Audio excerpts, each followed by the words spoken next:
Moms, are you raising your kids to believe they can create the life of their dreams? Are you living your life that way as well? Living an awakened life means more than just talking about it. Join host Debbie Pokornik on Vibrant, Powerful Moms as she shares practical tips, stories, and interviews with enlightened guests, all geared at helping you create and live an extraordinary life. It's time to stand firmly in your power and model the life you want for your kids to inherit. And it all begins now on Transformation Talk Radio.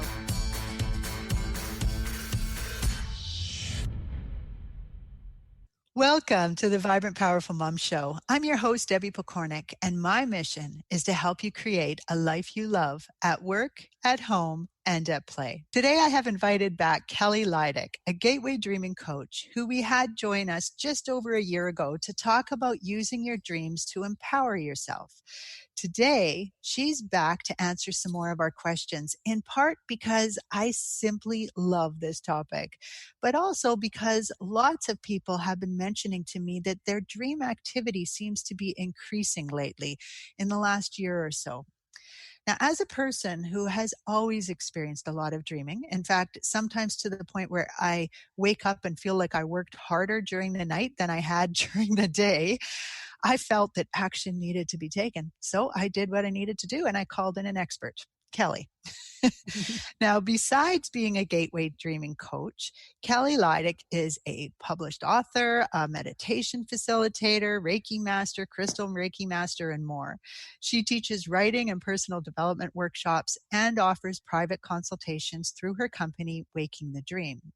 She has won awards like the Juno Award for Excellence in Women's Leadership. She's founded a publishing consulting firm called The Story Laboratory.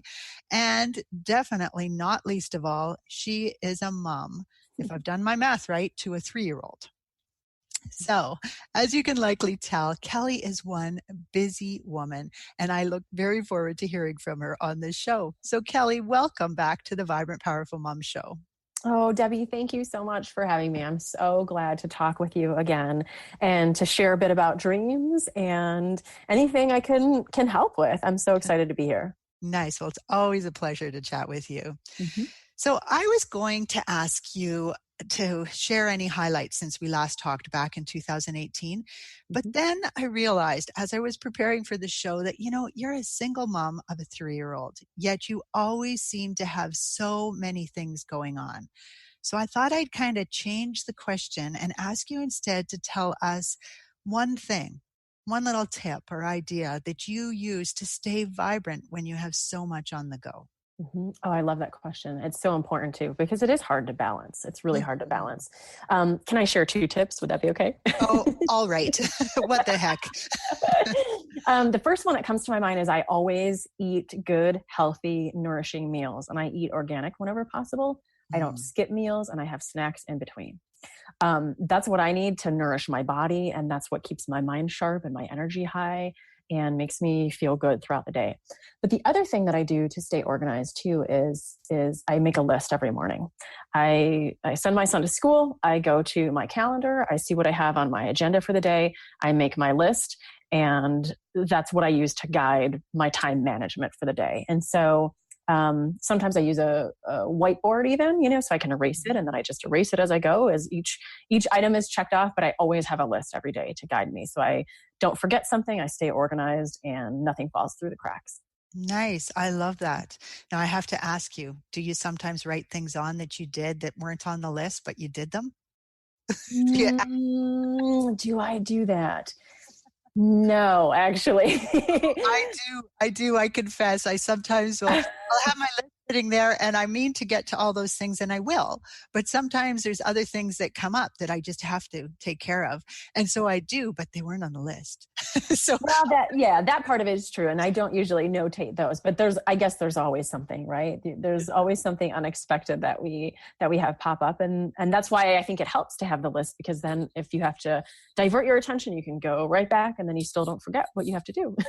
Right. Exactly. Mm-hmm. Oh, I love that. I love both of those. And another time we might want to talk a bit more about the health thing, because I know that health has not been an easy journey for you from when we talked before. So let's not take away from our dream time today, but we might make a little notation that that's something we should talk about some more. Sounds great. I'd be happy to. Awesome. Okay. So what do you think is happening when we dream, and why is it important? Ooh, that's a big question. Okay. So I think a couple of things happen when we dream. And I think there are many potentialities. I think at the very basic level, I think the mind and the emotional body is processing what occurred throughout the day, and sort of filing it away. And the research shows that some of that is short-term memory converted to long-term memory, and some of it's just a basic emotional processing. So let's say you had something really, really great happen and you're incorporating that into your memory bank. The dream will process that and then file it away, so to speak, into the computer of the brain. And then it's considered processed, if you will.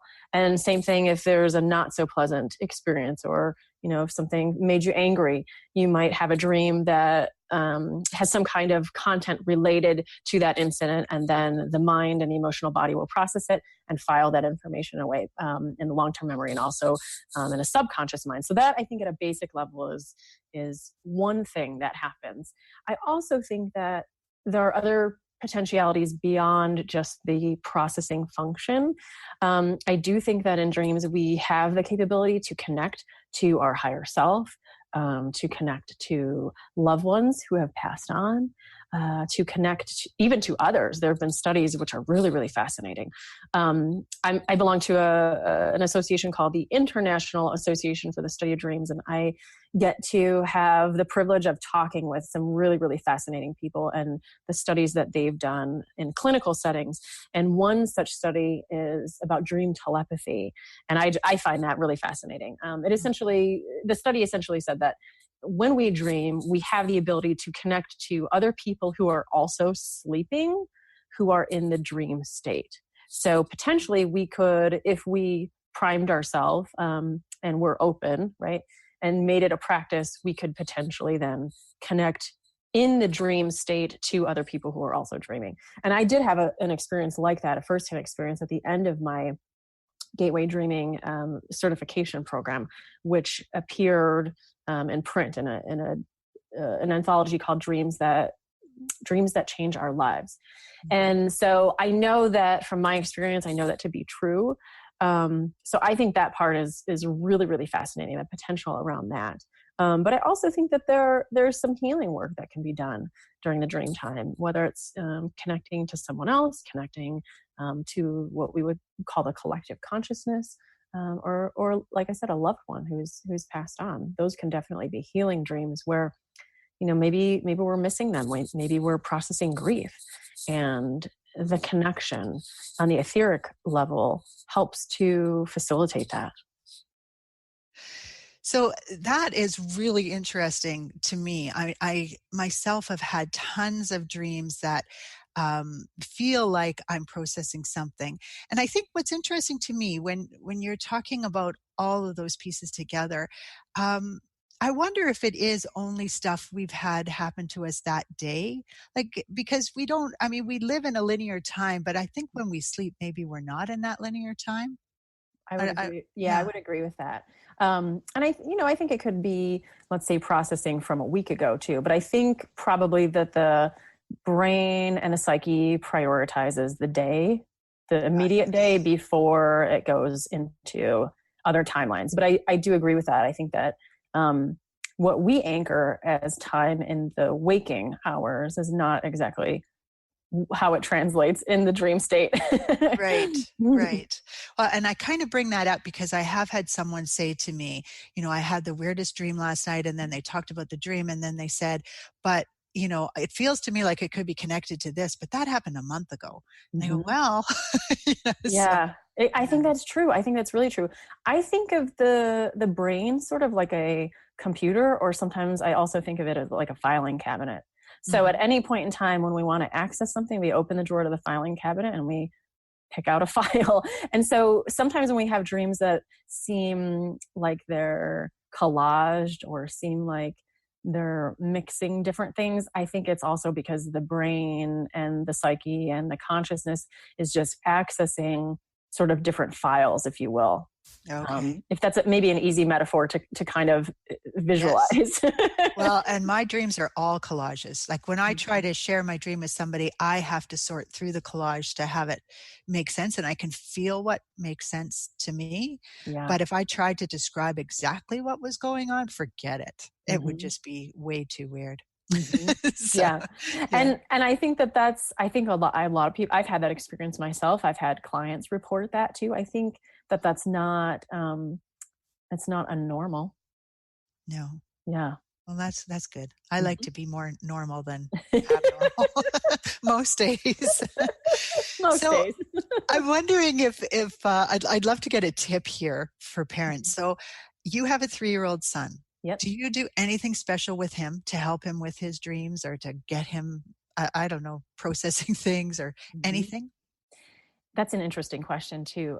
With a 3-year-old, because they're still developing, that critical time between 0 to 5, is when they're developing all their neurological pathways. And at the same time, cognitively, they're still absorbing different things. So with him, what I like to do is talk to him in the morning. That's usually the first thing that I do. When he wakes up, I talk to him.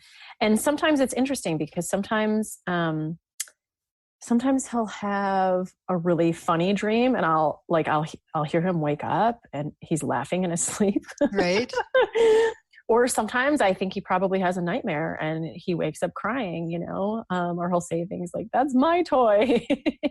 So Right. who knows what, maybe what happened at school or something. But I usually just try and talk to him. And right now we're sort of in the phase of explaining what is a dream and how is it different from the waking time, and trying to sort of parse that out, because what I notice in the way that he talks about it and when he does wake up or when he does talk in his sleep or laugh in his sleep, it's sort of more fluid.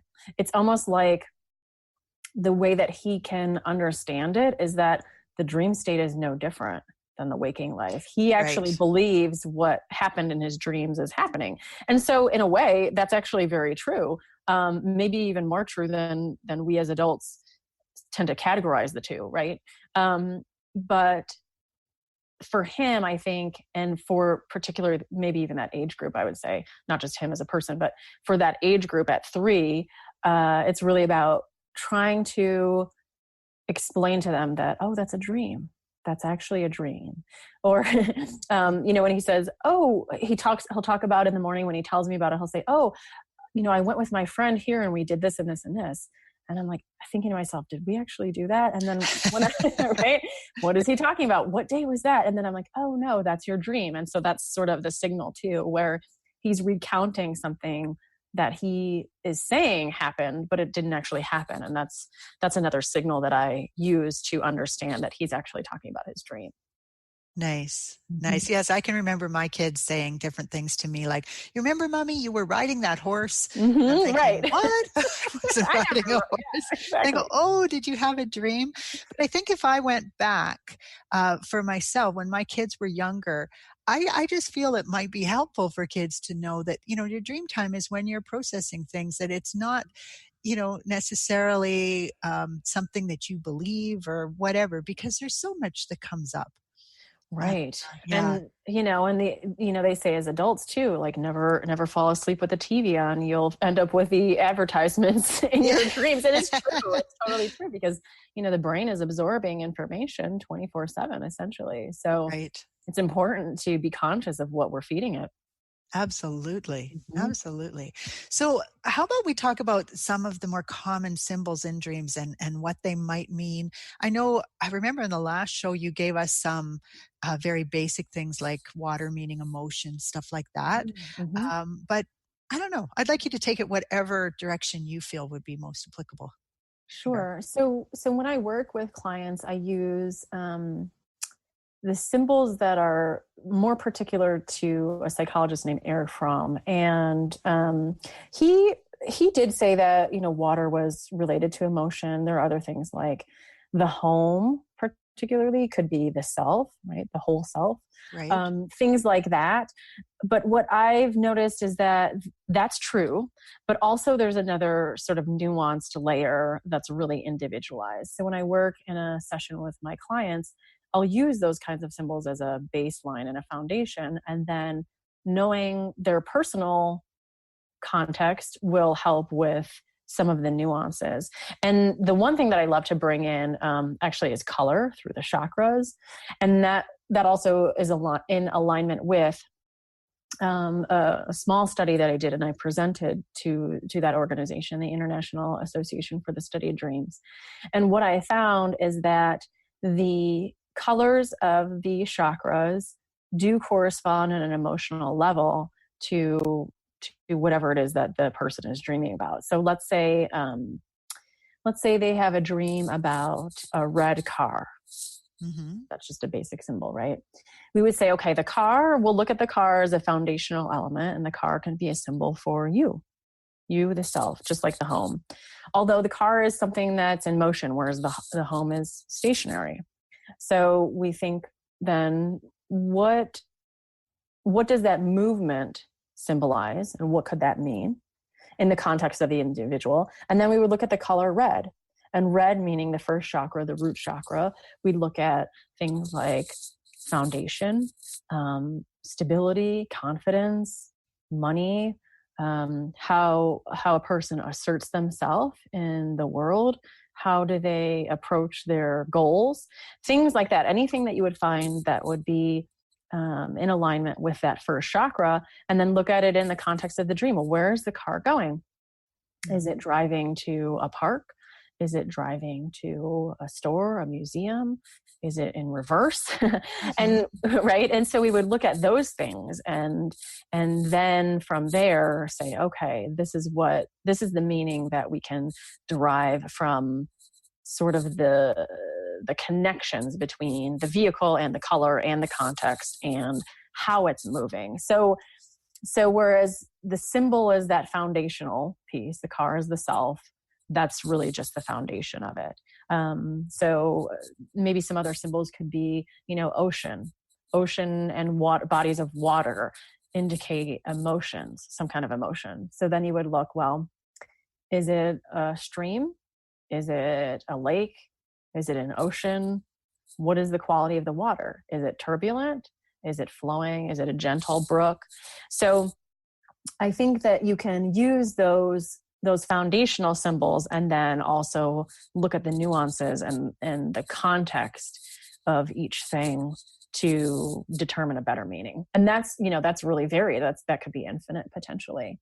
I'm trying to think of some other good foundational types of things. Well, while you think about it, I'm just going to say to our listeners, we have a little noise on the show. We're not sure what that is. We've done a lot of things to try to get rid of it, but Mercury's in retrograde and it is still there. So I think you can hear Kelly no problem over that noise. I just want you to know that, we apologize for it. It's there and emphasizing a lot of the words that you say, Kelly, is this little maraca noise going on in the background. So go figure. Anyways, yeah. So I love what you said there. I love the whole idea of the color. And, people will often say, oh, you don't dream in color. Right. I'm sure you've heard people say that before too, but sometimes it's the color that speaks the most to me. I agree with that. The blue color is so amazing. It was so incredible. That, and I also find that if there's any kind of emotion, and typically there is, because that's what you're processing, but it's that will really stick with me if it was a significant dream. Yes. Like if I was just processing something, then it's just come and gone kind of thing. But sometimes the feelings are so strong. Like if I was upset about something, then I was so angry that I was almost in a rage, which is so not me in my living awake life. But in my dream, I am just like spitting fire. Right. Right. Yeah. So. And I think that's true. I think that's completely true. And when I work with folks who maybe don't always remember all the details, that's where I ask them to start. what feeling did the dream leave you with? Right. Pinpoint that first, and then see what that's about. And maybe it is processing, or maybe, maybe it's something that is in the psyche that's looking to make itself known, to integrate. That could be something too, integrating a part of the self that wants to be acknowledged. So, that's really important too. Really, really important. Absolutely. And what about reoccurring dreams? Ooh. Those are fascinating, because I think that, I think, but also what the research has shown is that when you're trying to process something that's more difficult to process, you can have a reoccurring dream until that process is complete. So let's say, grief is kind of an easy one to use as an example, because sometimes grief takes a long time, depending on what it is. So you could have a recurring dream. It could be a recurring dream of a loved one who passed. And, until you're through processing the grief on a mental and emotional level, that dream may occur. Absolutely. And continue to occur until, okay, now this is complete. You're kind of giving it closure, you're working through it, and then it's released. And so then you won't have the dream again. So that's really fascinating. Those are always really, really important dreams to pay attention to. And I think the same is true of dreams that maybe are not recurring, but places that are recurring, whereas the context of the dream that's happening at any given time is completely different, but the setting is the same. And it may be a setting that, you never even been to in waking life. So those are important dreams to pay attention to as well. Gosh, I have both a lot. Mm-hmm. Although I have one, I might have mentioned this to you on the last show, I can't remember, but it's about babies. And anytime I dream about a baby, or sometimes I have 5 babies, it's always relevant to where I'm at, either with releasing a book and not actually ready to release it. Sometimes it's about writing it. One of the times the babies were dying on me. And the message that came clearly to me was that if you continue to scatter your energy amongst all 5 babies, you can't do it. You just have too much. And so it was very interesting to me. I've had many like that reoccur. So anytime I have a baby dream, I know something new is coming up that could be with me for a long time. Yeah. Just had one the other night, and I woke up and thought, oh no, really?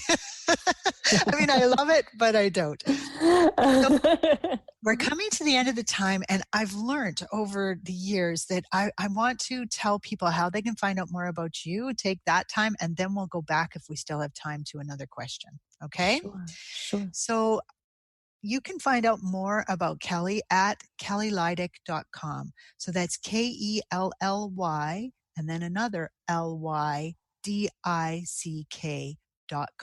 And that, of course, will be on the blog on my website at vibrantpowerfulmoms.com. If you didn't get it down, you can't write it down because you're driving or whatever. So if you go there and you sign up for her newsletter, while you're there, you will get a free audio, which I'm going to ask Kelly to tell us about in just a moment. But before I do, she's also offering listeners of this show 25% off their first Gateway Dreaming session with her if they mention the Vibrant Powerful Mom Show when they're scheduling their request. So, Kelly, can you tell us a bit about the audio? Oh, yeah. So the audio it's a downloadable MP3 about dream incubation and the process of dream incubation. So the intention for that MP3 is that one would use it right before they go to sleep and use it to help their dreaming process and help them go into the dream and help them remember the dream when they wake up. Nice. I think we talked about the dream incubation process, last time. So, so the MP3 can help support and facilitate that as well. Nice. So you can go back to the last show I did with Kelly back in October 2018 and learn about the incubation process if you're not sure that you want to do that. But yeah, that's wonderful. So Kelly, thank you so much for sharing your precious time with us again on the Vibrant Powerful Mom Show. I just love how clear you are about something that can often feel really confusing to us, right? Thank you. Yeah. Thank you so much. That means so much for you to say that. I really appreciate it. I've spent a lot of time investigating and studying and immersing myself. And I just love to be a help to people. So thank you. Thank you. Nice. So I think we only have maybe like 20 seconds left, but any last little nugget you'd like to leave our listeners with today? I think the best thing is to start a dreaming practice and get your pen and get your journal and just hop to it. Nice. Once again, Kelly, thank you so much for all that you do. And a big thank you to you, our listeners. With much respect for you and the journey you are on, this is Debbie Pokornik and her repeat guest, Kelly Lydick, wishing you a vibrant and powerful day. You've been listening to Vibrant, Powerful Moms with host Debbie Pokornik. If you've enjoyed this show, please share it with others to help spread the love. To find out more about Debbie, pick up free offers from the show, and listen to previous episodes, visit vibrantpowerfulmoms.com.